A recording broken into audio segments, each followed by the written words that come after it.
આ ભોળાનાથ ને ભગીરથ રાજાએ ગંગા માને લઈ આવ્યા અને ગંગા માને થોડુંક આમ એવો અહમ એ કે હું આવું પણ કે મારો ધોધ જ એવો છે, ધોધ પાડવો ક્યાં, એવી કઈ શક્તિ છે, કઈ જગ્યા છે ક્યાં હું ધોધ પાડું. ભગીરથ રાજા વિચાર કરે છે કે વાતે હાચી, માં તમારો પ્રવાહ જ એવડો છે કે જ્યાં પડે ત્યાં બાપુ ખેદાન મેદાન વળી જાય. ભગીરથ રાજા ભોળાનાથ ને કહે છે કે ભોળાનાથ, અમારી આટલી પેઢીઓને તારવા હાટું થઈને આટલા અમારી પેઢીઓ હોય છે, આ માને પ્રગટ કરવામાં આવે, માં આવવાની તૈયારી બતાવે છે, પણ એ કે મારો ધોધ ક્યાં પાડું, તમે કઈક આનો રસ્તો કરી દો. ભોળાનાથ કે તમે એમને કહો વાંધો ન હોય આપણી જટામાં આવતા રહે. એટલે ભોળાનાથે કીધું મારી જટામાં ગયો એમનો ધોધ પડે, ભલે મારું જે થવું એ થાય. ગંગા માને એમ થયું કે પણ મારા ધોધ ની ખબર છે, એ કે ભોળાનાથે કીધું સીમા કઈ ફેર. બાપુ જો ગામમાં 80 વરાના ઘણા હોય, પણ સરપંચ 30 વરાનો શું કામ હોય? આ દેવો તો ઘણા હતા બાપુ, આને મહાદેવ શું કામ કીધો? મોટો દેવ, મહાદેવ એટલે મોટો દેવ શું કામ કેવું પડે? ઘણા હતા, પણ સમુદ્ર મંથન થયું ને બાપુ, હારી હારી વસ્તુ બધા લઈ ગયા. ઝેર ને કોડા બે વધ્યું, કોઈ નો અડ્યું.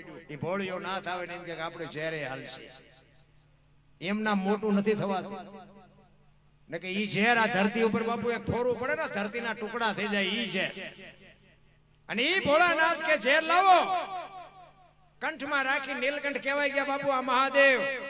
ધારે તો તમને દુનિયા તમારા ઘરે કરાવે અને ધારે તો તમારું ખાવા ધાન નો રહેવા દે. બે વાત ભેગી છે. ભોળિયો નાથ છે, ભોળિયો એ હો વાત 100%ની વાત. એને મનાવો એટલે કાચી કલાક, અને ખારો થયા પછી બાબુ આ દુનિયામાં એવી કોઈ તાકાત નથી કે એને કોઈ રોકી શકે. બે વાત છે. ભોળોનાથ તો ભોળોનાથ. આખી બાપુ જટામાં ગંગાજીએ ધોધ પસાડ્યો ને પછી ગંગા હલવાણા જટામાં કે હવે ક્યાં જાવું, આમાં નીકળવાનો રસ્તો ક્યાં? ગંગાજીને એમ થયું કે હવે શું કરવું? હારા હારાના ગુમાન ઉતરી ગયા. ભલા મને મારા ને તમારા ની ક્યાં વાત. આ રામાયણ નો પ્રસંગ કહો. હનુમાનજી મહારાજ સંજીવની લેવા ગયા ને લક્ષ્મણ માટે, પર્વત ઉપાડીને આવતા હતા, એમને પાવર આવ્યો. હું નો હતો લક્ષ્મણ હું થતા. અયોધ્યામાંથી ભરતે બાણ માર્યું, નાખ્યા હેઠા. એમને એમ થયું ખરું આને બાણ મારીને મને પર્વત ને બેન નાખ્યા. પછી ભરતે કીધું ક્યાં જવાનું? એ કે લંકામાં આવી પરિસ્થિતિ છે કે બે જો બાણ માથે, હાલો મૂકી દીધું. હનુમાનજીને પરસો વળી ગયો. હારા હારાના બાપુ ભેગા, કોઈ માનવું જ નહીં, મારા કરતા કોઈ મોટું છે નહીં, વેમમાં રહેવું જ નહીં. ક્યારે શું બને કઈ કહેવાતી વાત જ નથી. તમને એક જ વાત કરું કે રામચંદ્ર પરમાત્માની 14 વર્ષ લક્ષ્મણે સેવા કરીને લક્ષ્મણ ને કઈક હતું કે ના હું કઈક શું એમ. છેલ્લે બાપુ સંતોએ કીધું ભાઈ ભરત જેવો હોવો જો, લક્ષ્મણ નો હાલે. વિચાર કરજો, રામાયણ આખી દુનિયા જાણે છે બાપુ, વાંચી છે, સાંભળી છે. રામાયણ છે ને બાપુ દુનિયા ઊંધી ચિત્રી નાખી છે. રામાયણ છે કઈક સુધી. તમે જો સીતાજી કે લક્ષ્મણ રેખાને ટપ્યા અને હરણ થયું, તો તમે એમ માનો છો કે સીતાજીમાં શક્તિ નહોતી? મિથિલા નરેશની દીકરી અગ્નિનો ગોળો હતો. રાવણ માથે દ્રષ્ટિ પડે ને તો રાવણની રાખ આ દુનિયામાં ન પડે. પણ આજની દીકરીઓ માટે બાપુ એ માં ભગવતીએ કેળો કર્યો છે કે જે લક્ષ્મણ રેખા ટપી જાય ને એનું આ દુનિયામાં હરણ જ થાય. રાવણ ગામો ગામ છે, રાવણ મરી ગયા વેમમાં નો રહેતા. જે દીકરો હોય, દીકરી હોય, માં હોય, પત્ની હોય, બાપ હોય, બધાને લક્ષ્મણ રેખા હોય. લક્ષ્મણ રેખા જે ટપી જાય એનું આ દુનિયામાં હરણ જ થાય, 100%ની વાત. અને કેટલાય ટપી જ્યાં છે ને આપણે મોબાઈલ ખોલો તો તરત ખબર પડે કે અહીંયા એક ટપ્યો, અહીંયા એક ટપ્યો. મેળ પડે પછી ટેપ્યા પછી ને કે સીતાજી બાપુ રાવણની તાકાત જ નહોતી. હોનાનું કે હણિયું આવ્યું ને રામચંદ્ર પરમાત્મા હોનાના હણિયાને મારવે. હોનાના હણિયા હોય આમાં તમને કેમ લાગે? અત્યારે અહીંયા આવ્યું હોય હોનાનું હણિયું તો આપણે નો માની તો રામને નહીં ખબર પડી હોય કે હોનાના હણિયા જ નહીં હતા હોય. પણ એ રામાયણ એમ બતાવે છે કે જે મોહની વાયા બાપુ દોડે ને એનું વાયા ઘરમાં પતન જ થાય. રામચંદ્ર પરમાત્મા જો ગયા ન હોત ને તો સીતાજીનું હરણ ન થાત. રામાયણ છે કઈક જુદી. સીતાજીને રાવણ લઈ જાય ને તારે બાપુ માં કઈને બોલાવ્યા છે કે માં તું આવ્યું ને તો મારો બાપ આવે, અને એના ઘરમાં હું જેવી તેવી ચોરી કરું તે મને મારે નહીં, મારે એના હાથે મરવું છે. તમને લઈ જવાનું કારણ આ એક જ. આખા ઘરની બાપુ મુક્તિ અપાવી દીધી, આખા છોકરાનો ને આખા કુટુંબનો ઉદ્ધાર કરી દીધો રાવણે. તો આખી દુનિયા રાવણને વાત કરે છે કે રાવણ આમ રામ. હું તો રામાયણમાં રાવણને કઈ બે ને પેલા પગે લાગુ. આ બે નો હોત તો આપણને આવડો મોટો ગ્રંથ જ આપણી પાસે નો હોત. કઈ ને છે ને રામ જે વાલા હતા ને, કૌશલ્યા માને જેટલા વાલા હતા ને એથી 10 ગણા કઈ ને વાલા હતા. ઈ વનવાસ આપી શકે. પણ મૂળ વાત બાપુ છે ને, મને નથી ખબર પડતી કેમ દબાવી રાખી, પણ અમુક વાતો બાપુ અમુક સંતો પાસે હું સાંભળું ને તો મને એમ થાય ખરું આ કોઈ કહેતું કેમ નથી. આ અમુક વાતો અમારે થાનની બાજુમાં અવલિયા ઠાકરનું મંદિર, થાનથી ચોટીલા રોડ ઉપર છે ને, તમે નીકળ્યા હોય તો તમે માંડવનું વીડ જોયું હોય. ઈ માંડવના વીડમાં બાપુ હું બહુ જાતો. અહીંયા બાપુ જે અલગારી સાધુડા માલપા પડ્યા છે ને, બેઠા છે ને, એ તો તમે કોક દી ક્યાં જાઓ તો તમને ખબર પડે. અને એની પાસે જે બેહવાની મજા, એની પાસે જે વાતું, એની વ્યાખ્યા કરી જ ન હતું. અહીંયા મારે અમુક વાતું છે ને, અહીંયાથી મને મળેલી. ઈ કે રામચંદ્ર પરમાત્મા અને લક્ષ્મણ બે જયારે બેઠા હતા, અને રામે લક્ષ્મણને કીધું કે આપણે કઈ ની વાત હતી. કઈ ને ઈ કે કૌશલ્યા માં કરતા 10 ગણા વાલા હતા, તો ઈ કે વનવાસ આપી કેવી રીતે. પણ એનો જે પ્રસંગ છે ઈ બાપુએ વાત કરી. ઈ કે રામની 10-12 વર્ષની ઉંમર હતી અને ગેડી દડે રમતા હતા. એટલે કૌશલ્યા માં એમને બોલાવવા આવ્યા કે રામ બેટા હાલો જમવા. ત્યારે રામ કહે છે કે માં મારી માથે દા છે, હું દા ઉતરે નહીં ત્યાં સુધી નહીં આવું. જો આ રામાયણ એમ કહે છે કે જ્યાં સુધી આપણા માથે દા હોય ને ત્યાં સુધી બાપુ તમે આખા પાછા ન થઈ શકો. તમારા છોકરા નાના હોય એને મોટા કરવા પડે, ભણાવવા પડે, ધંધો કરવો પડે, મકાન કરી દેવા પડે, બધું સેટિંગ કરી. એ આપણે માથે દા છે. એ દા જ્યાં સુધી પતે નહીં ત્યાં સુધી તમારે બાવા બનવું હોય તો ન બની શકે. કારણ કે તમે ઊભું કર્યું છે, એને તમારે વ્યવસ્થા કરી દેવી પડે. ઈ કે મારી માથે દા છે ત્યાં સુધી હું જમવા નહીં આવું. પછી કૌશલ્યામાં વ્યાઈ ગયા, દશરથ મહારાજ ને મોકલ્યા. ઈ કે જાઓ ને રામ તડકાના રમે છે ને જમવા નથી આવતા. દશરથ મહારાજ ગયા કે બેટા રામ હાલો જમવા. ઈ કે બાપુ મારી માથે દા છે, દા નહીં ઉતરે ત્યાં સુધી નહીં આવું. દશરથ મહારાજ વ્યાઈ ગયા. પછી કઈ આવ્યા ને, દશરથ મહારાજ કઈ ને કહે છે કે તને રામ બહુ આલો છે, જાને અમે બે ગયા તો નો આવ્યો, તું લઈ આવી ને તારું માન છે. કઈ માં ગયા ને, કીધું બેટા રામ હાલો જમવા. કે માં મારી માથે દા છે, હું દા છે ત્યાં સુધી નહીં આવું. અને કઈ માં અહીંયા બેઠા. કે તારી માથે દા ન ઉતરે ને ત્યાં સુધી હું અહીં બેઠીશું. તારો દા ઉતરે ને પછી આપણે બે હારે હારે જઈશું. તું ભૂખો હોય ને મારે થોડું ખાઈ લેવું. ઘડીક થયું રામચંદ્ર પરમાત્મા આવ્યા, ખોળામાં બેહી ગયા. એ કે માં મારી માં આવી મને પૂછીને વહી ગઈ, મારા બાપુ આવ્યા એ મને પૂછીને વહી ગયા, અને તું કેમ બેહી રહી?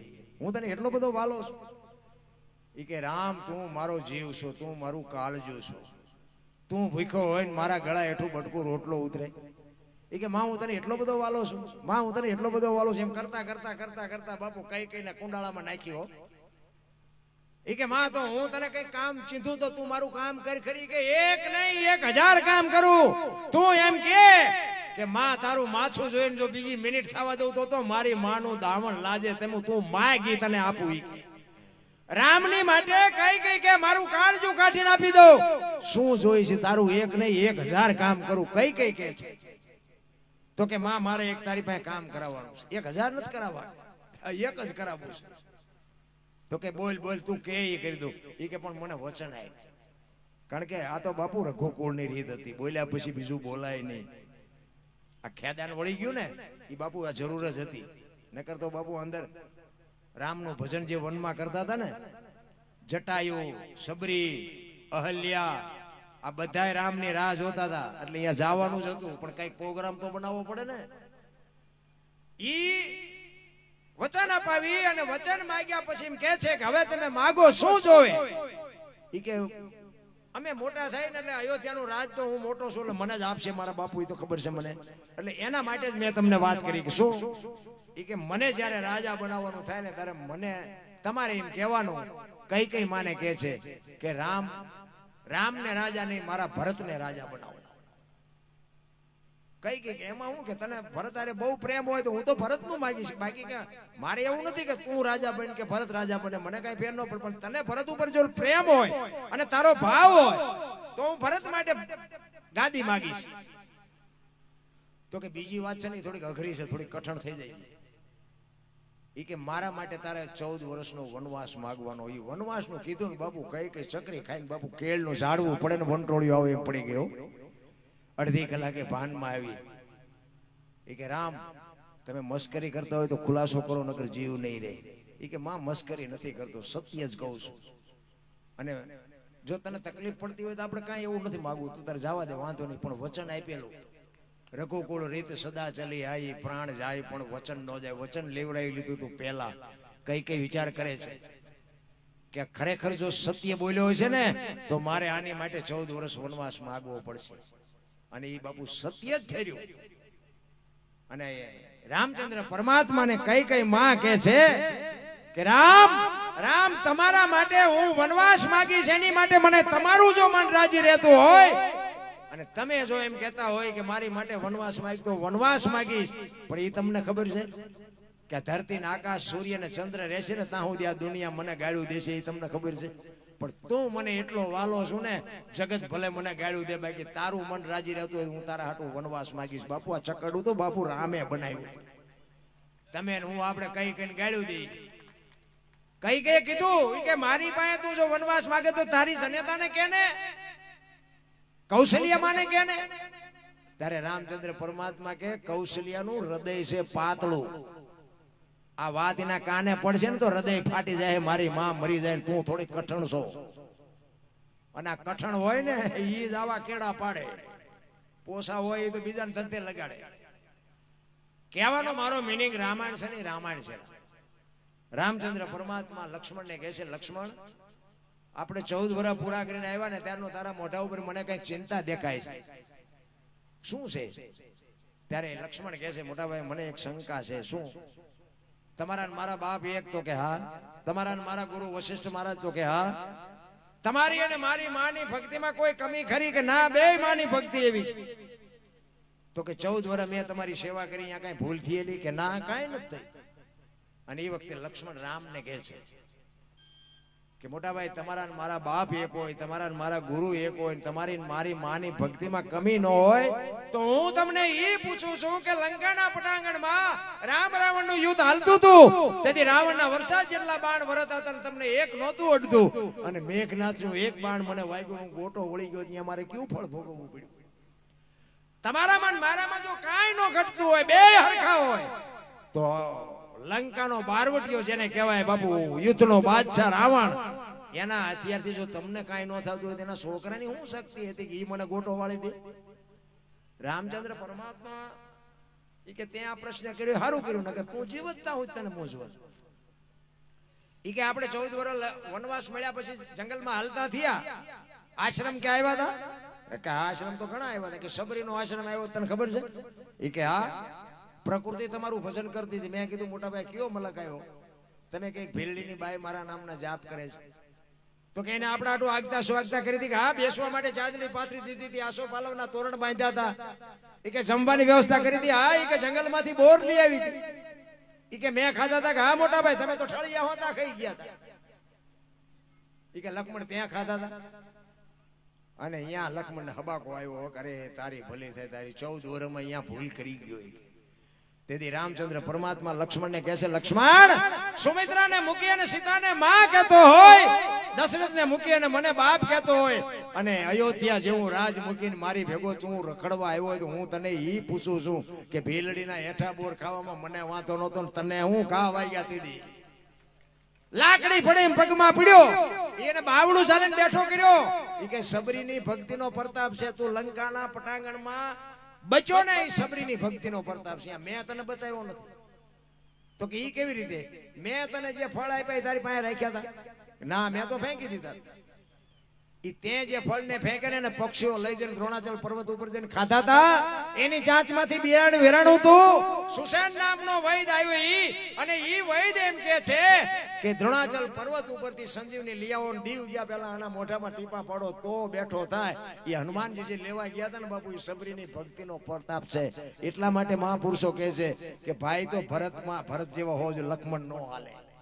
ચોકડી મારી દીધી, આટલી સેવા કરી, આપણે હાલવી સિવાય 14 વર્ષમાં એક ભૂલમાં જો બાપુ સંતો ના પાડતા આપણે હાલવી ખરા ચાહી શું ભણતા રે તમે જુઓ તો આપણા આવડા મોટા ગ્રંથો છે તો બુદ્ધિના ગાળિયા એવા થયા છે એક ગામમાં બે ભાઈ બંધ રહેતા હતા ને કાંઈ ધંધો ન કરે ટાઈમ થાય ને ઘરે આવીને ખાઈ પીને કપડા બદલીને તલાવની પાળે જઈને બેઠા ઓલા બાપા ને માં ની તો પછી ઘરે દેકારો કરે એ કે તમે જુવાન જો કઈ ધંધો કરો નહીં એટલે બે જણા અહીંયા બેઠા બેઠા વાતો કરતા કે હાલ ને કઈક ધંધો કરી ઘરે જઈને દેકારા થાય મજા નથી આવતી એ કે શું કરશું ઓલો કે આમ કરીને આ કરીને આ કરીને મગજમાં ન બેઠું એક કે મને એક ધંધો શું છે કે શું એ કે હાલ ને પૈસા સાપવાનું કારખાનું નાખી દે મૂળ તો પૈસાની લપ છે ઘરે પૈસા આપી પછી શું ડખા થવાના એ કે હા એ તારી વાત હાચી લે કર્યું બધું ભેગું પૈસા મીડા બે જણા બનાવવા એ કે હું મોટું પૈસા સાપવાનું તું મેં હો ના ડટ્ટા બનાવવા બે તિજોરી ભરી લઈ પછી બધું હંકેલ લેલું ઘરે જયારે જોઈશે ત્યારે આપશું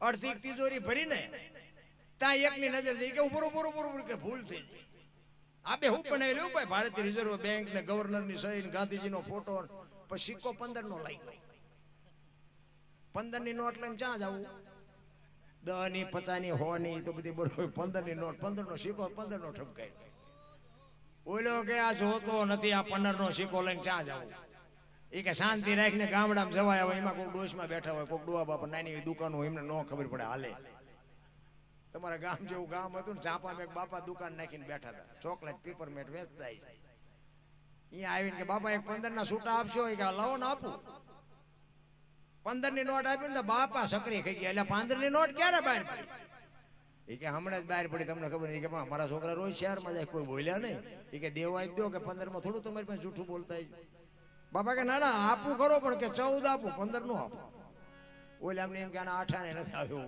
14 તો 14 લઈ લેવાય ને એ કે કાંઈ વાંધો નહીં રૂપિયામાં તમારો જીવ બગડ્યો લઈ લો બાપાએ ટેબલ નું એટલું ખાનું ખોલીને હાથની બે આપી હાથની બે આપી છોકરા સકરી ખાઈ એ કે બાપા હાથની ચારે બહાર પડી હતી કે મેં તારી પેલા કારખાનું નાખ્યું હતું તારે 15 ની ભૂલ થઈ ને મારે હાથની થઈ છે તઈ આપણે એમ કે બુદ્ધિના ગાળિયા તો જોવો થી હવે આ ભજન કરે આ કોઈને બટકું રોટલો દે એવા બુદ્ધિના ગાળિયા થયા છે પણ કહેવાનો મારો મિનિંગ એ છે કે સમયની ભલિયારી છે સમય હારે મોજ કરો આનંદ કરો બાકી વાતમાં કાંઈ છે નહીં મને તો એમ થાય કે બાપુ એવું જીવે એવો સમય આવ્યો છે આપણે બધી વાતો કરી કે સતયુગ ને દ્વાપર ને તે તને બધા કે બધા કળયુગ છે બધા કહેતા ત્યારે કળયુગમાં શું ઘટે શું હે જલારામ બાપાને બૈરું આપી દેવું પડ્યું બોલો અમે હમણાં વાણી કીધું ને ભગવાન આવ્યો ભજન પાક્યું ને ભગવાન આવ્યા સાધુનો વેશ લઈને હરિહરમાં બેસી ગયા ને દાળ રોટલો જે કઈ હતું પીરસી દીધું અને કીધું કે હરિહર કરો એક બાપુ જમતા નહોતા જલા બાપા કે બાપુ હરિહર કરો એ કે તું કઈક મને દક્ષિણા આપવાનો હોય તો હરિહર કરું એ કે બાપુ મને જે મળશે હું આપી એ કે 2 રૂપિયા 5 રૂપિયા વાળો બાવો હું નથી એ કે બાપુ તો આશ્રમમાં હોય એ માગજો બાકી બહાર નું તું કેવી રીતે મેં આપ્યો કે તારા આશ્રમમાં છે કે બાપુ તો જમી લો મળી જશે એ કે મને વચન આપી કે બાપુ આ કચ્છ કાઠિયાવાડ ને સૌરાષ્ટ્રની ધરતી છે વચન માગવાના ન હોય તમે એમ કહો ને કે જલિયાણ તારું માથું જોઈને જો બીજી મિનિટ થાવ દો તો મારી માનું ધાવણ લાજે જમી લ્યો એમાં આમાં વચન બચન ન હોય જેમાં અને ઈ ભેટની લાઈન પૂજા થઈ ને ત્યારે ઈ સાધુ આવે અને જલા બાપા બે હાથ જોડીને કે બોલો બાપુ શું જોઈ છે અખિલ બ્રહ્માંડનો માલિક ધ્રુજવા મંડી ગયો